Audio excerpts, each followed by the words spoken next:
যারা বলেছিলেন আমরা পালাই না, তারা জানি না এখন কিভাবে কোথায় গেলেন।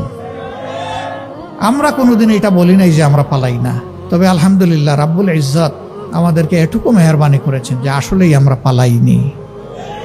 আমরা ফাঁসির রশি গলায় নিয়েছি, কিন্তু দেশ থেকে পালাইনি। আমাদের একজন, তিনি আমেরিকায় ছিলেন স্বাভাবিক কাজে, সেই সময় বন্ধুবান্ধব তাকে নিষেধ করেছে, ডোন্ট কাম ব্যাক। তিনি বলছেন কেন?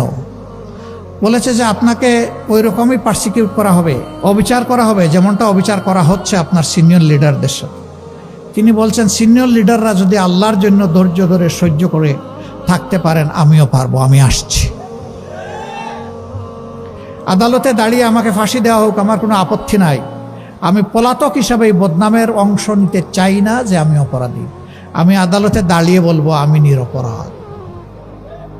মীর কাসেম আলী সেইটাই করেছিলেন। তিনি তো না আসলে পারতেন ভাই, কেউ তারে বলতো না যে উনি পালিয়ে গেছেন, কারণ তার বিরুদ্ধে কোনো ওয়ারেন্ট, কোনো মামলা ছিল না।